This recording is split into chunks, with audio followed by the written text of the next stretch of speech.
بسم الله الرحمن الرحيم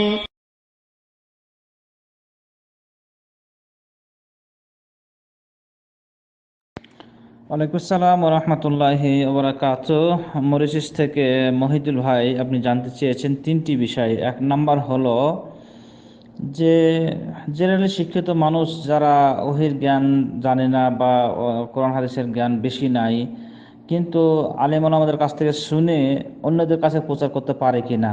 আরেকটি হলো যে তাশাহুদে বসে, অর্থাৎ ইমামের সাথে 2 রাকাত বা 1 রাকাত পেয়েছেন, শেষ বৈঠকে ইমামের আপনি বৈঠক করছেন তার সাথে, তাহলে দুরূদ শরীফ তার সাথে পড়বেন নাকি শুধু তাশাহুদ পড়বেন।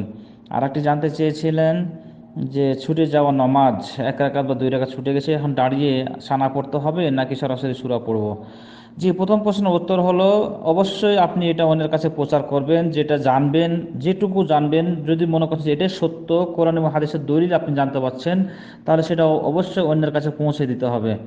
রাসূল সাল্লাল্লাহু আলাইহি সাল্লাম বলছেন যে বাল্লিগু আন্নি ওয়ালাউ আয়াহ, একটি আয়াত, একটি হাদিস, একটি কথা, একটা ভালো কথা যদিও হয় সেটাও মানুষের কাছে পৌঁছে দাও। মানে একটি ভালো কাজ, ভালো কথাও যদি আপনি জানেন সেটিও মানুষের কাছে পৌঁছে দেন, মানুষের কাছে বলেন যে এই কাজটা করতে হবে, এটি ভালো কাজ, এটি কোরআন এবং সুন্নাহ অনুযায়ী কাজ। অবশ্যই এটা আপনাকে অন্যের কাছে পৌঁছে দিতে হবে। যা জানবেন তা অন্যকেও জানাতে হবে।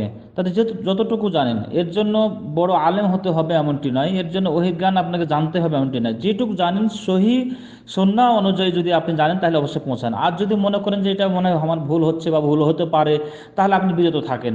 হ্যাঁ, যেহেতু কোরআন হাদিস সম্পর্কে ধারণা বেশি নাই, দলিল জানেন না, সেই হিসাবে আপনি বিরত থাকেন। আর যদি নিশ্চিত জানতে পারেন যে এটা দলিল ভিত্তিক, এটাই সঠিক, কয়েকজন আলেমের কাছে, সহি আলেমের কাছ থেকে জানলেন, শিখলেন, এটা সঠিক অবশ্যই, তাহলে সেটাকে আপনি অন্যের কাছে পৌঁছে দিতে হবে। এটা আপনার জন্য বা আমার জন্য দায়িত্ব, কর্তব্য।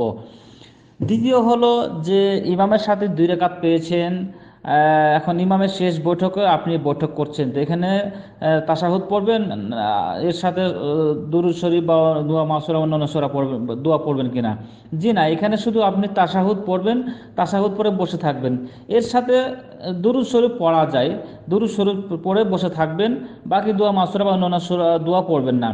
যেহেতু আপনার শেষ বৈঠক বাকি আছে, এটা আপনার জন্য প্রথম বৈঠক, ইমামের সাথে যেটা করছেন এটা আপনার প্রথম বৈঠক। যেহেতু আপনার রাকাত ছুটেছে, 1 রাকাত বা 2 রাকাত ছুটেছে, সেই হিসাবে আপনার এটা প্রথম বৈঠক। শেষ বৈঠকে আপনি তাশাহুদ পড়বেন, দুরূদ শরীফ পড়বেন, অন্য অন্য দোয়াগুলো পড়বেন।